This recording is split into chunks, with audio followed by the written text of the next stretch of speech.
Hey, how's it going, everybody? Welcome back to Art of Creation Homestead. My name is Jason. We're out here. It's after Thanksgiving. Okay, it's November 26th, and we've got some carrots to harvest. All right, it's late November, but we do have some vegetables still to harvest. So here's what we got: 1, 2, 3, 4, 5.5 grow bags. Okay, now obviously these we had them covered. Okay, and these got exposed one night from the covering. The cover got blown off, and these were not, so they look a little better. These are still gonna be fine. They can handle cold weather. Something, however, did get in here and got a hold of a carrot. Pulled it up out of the ground, gnawed on it for a bit, ate the top off of it. I'm assuming a rabbit did. Who knows? But it did get one of our carrots. That happens. But it still looks like it's gonna be a good harvest, so we're gonna take them over here and get started and show you what they look like, okay? All right, now here's the carrot that something got in there. See, gnawed on it pretty good. Whatever. Probably a rabbit. I would assume something bigger would have ate more than that. But now here's the carrots. Let's see here. We don't really know exactly how they're gonna look. I think they did pretty good. Last year we did a carrot harvest in middle November. Did okay. I'm not sure what variety this is either. There's a little squashy one, but this is probably going to be the new Kuroda variety then, because this is a bigger bag. We planted 2 bags of it, so I'm assuming these are new Kurodas, and they're who knows how they're going to be anyways. There's a lot of short and squatty ones. He's okay. Yeah, he's looking all right. But carrots are suspect. You never know what you're going to get out of them. They're like a treasure hunt. Yeah, it is, and you're just not sure how they're going to do. We do them late in the year because he's pretty. We do them later in the year because they don't like hot weather. They like cooler weather, so we just deal with them later in the year. And a lot of them did this, see? But a lot of them are going to be like this, I think. That one's pretty. He is a pretty one, though. Seems like every year, the ones on the outside of the bag are short and squatty and things. But the ones in the middle do a lot better. Because here's one. Beautiful carrot. Gosh, that was cool. Awesome. See, again, but he was in the middle of there. So that's a beautiful carrot. Who's gonna be upset with that? Nobody. Nobody. So, but they're suspect. You never know how they're gonna go. But you got to plant them to get anything, right? And even those, you got to remember, even those, they may not be the quintessential perfect carrot. That's food on the table, Jack. That's what Cy Robertson would say. That's food on the table, Jack. And those would go perfect in a big pot of beef stew. And you can put those in beef stew, like Angela said. That's a good way to use them, is because you're not. Once you slice it up, you don't know what it looked like. You know? Those would be perfect in a pot of beef stew. They would be. You grab those. All those knobby ones you can put in beef stew, roast, put them with a roast or whatever, and they're going to eat just fine. Here's a good one.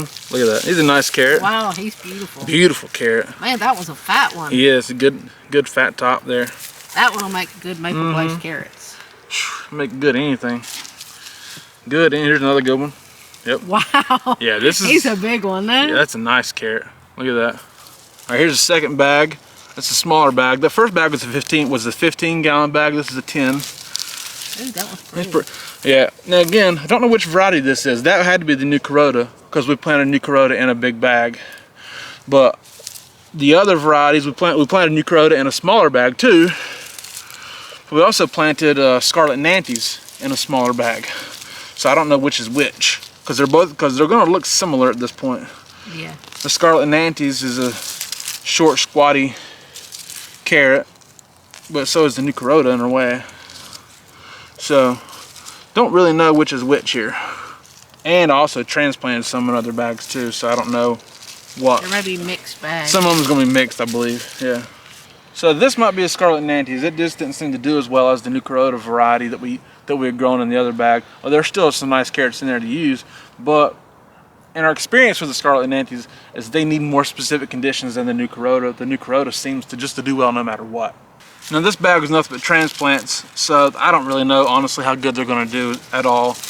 And I had some space in the bag, so I started putting stuff in there to see what happened, and see what happened. A lot of shorties. A transplant bag didn't do too hot. Some of them stayed curved, and I know what happened with these curved ones, and I'll explain that later. All right, next bag. Don't know which one this is. We'll know when we pull it up, I think. Let's see. Oh, it's another orange one. So this is Scarlet Nantes or a New Carota, most likely.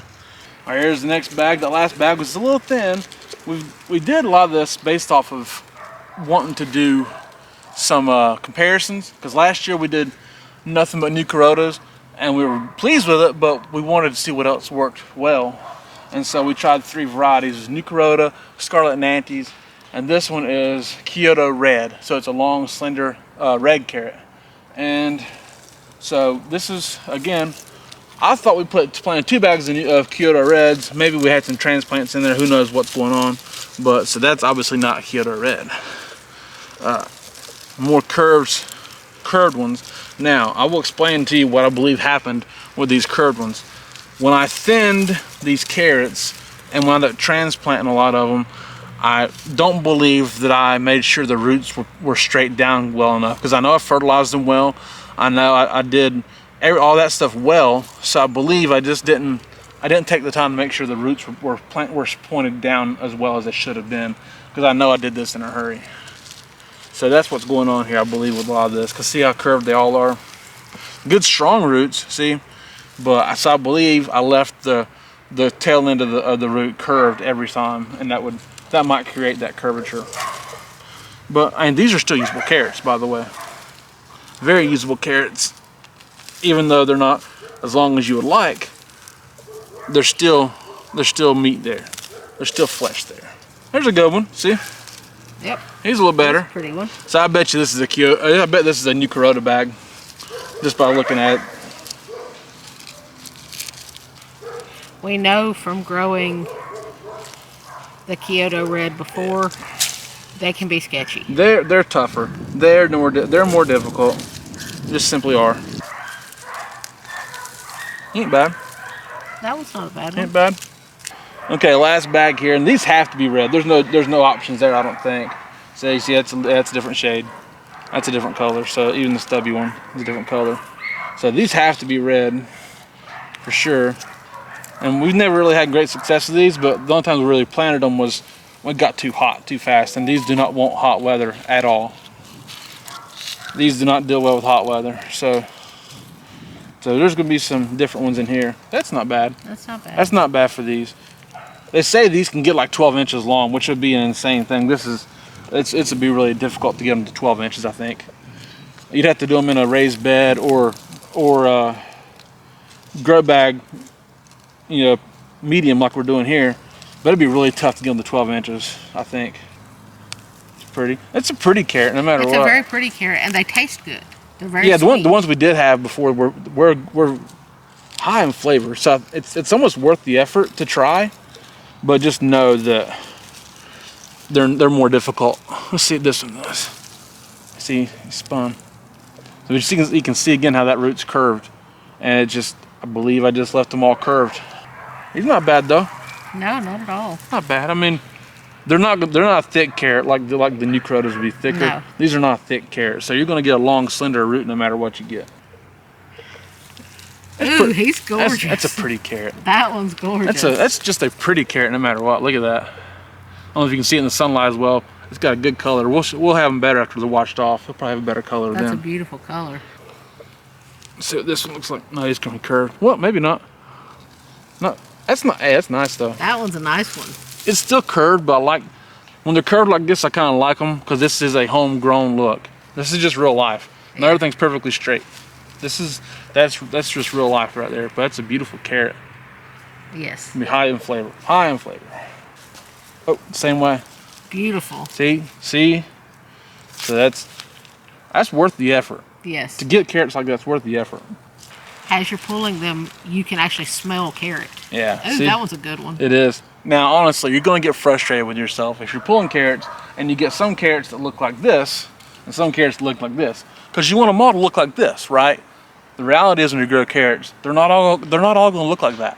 Okay, they're not. It's just not going to happen. If you do, you've had a blessed, wonderful year, and you're going to get these, and you're going to get these typically, and these are well worth the effort, though. Yes, because nothing tastes like a fresh carrot. It really don't. It's kind of similar to that tomato idea, where you fresh carrot's totally different than a store-bought carrot, and a fresh tomato is totally different than a store-bought tomato. And like, these are still very usable. I have a feeling they're going to go in a crock pot full of beef stew. I believe they will. All right, now here's the last little bit of them. Let's see what they look like. They seem all right. That's a pretty carrot. That one's gorgeous. That's a beautiful carrot. That one's gorgeous. Yeah, it absolutely is. I love that red color. I do too. And you can't. I don't think you can see it as good right here as you will be in a minute. We'll show you. We'll go wash them off, and you'll see it a little better. I love that red. It's color. a beautiful carrot. It's a beautiful carrot itself. They do have a totally different flavor than a regular traditional carrot. It does have a sweeter flavor. The ones we've had Yes. before have a sweeter flavor. Again, to grow these, you got to have cooler weather, and so it can be tough. It's probably a really good carrot to grow in the deep south, like plant them in October. Yeah. In the deep, I bet. You know, here in Southwest Ohio, it gets a little sketchy, which is kind of the issue we had. Sometimes it stays warmer for a while, sometimes it doesn't. And this time it was warm, then it got cold real fast, and it got warm again. And that'll create, the inconsistent weather will create inconsistencies in your vegetables. Yes. It just is. And our weather has been Very inconsistent. all over the map lately. It has been. I mean, because we're back to warm today. You know? But that's a beautiful carrot. That's worth it. It is. All right, so we've gotten them all washed off and pulled off the tops of them. So here's what they look like, okay? All right, here we go. Good pile of carrots. Obviously, not on the rock as big as others, but they're still beautiful carrots. Very tasty, very usable. These will go good in a beef stew or a roast, something like that. Even in soups, you can drop them off in soups.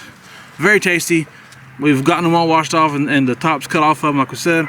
And you still have to peel them, and if you want, and we will, and cook them. But hey, they're still good. Good looking carrots. So that's the show, folks. A beautiful harvest of carrots in late November. And this is honestly done in space that you would normally throw away. We planted those in like middle of August and let them go. You know, you obviously thin them, you water them, you do what you want. You take care of them best you can. But you get what you get because it's a throwaway harvest. It's a throwaway spot. You're not always going to be using that space in late August or middle of August into late November. So it's extra food, right? Carrot seeds are cheap. It's a little time consuming to grow them, but it's well worth it to grow food in a spot in a time of year that you wouldn't always be growing food. So that's extra garden goodies right there for me. Thank y'all so much for watching. We do appreciate it. My name is Jason. This is Art of Creation Homestead. We love y'all. God bless you and goodbye.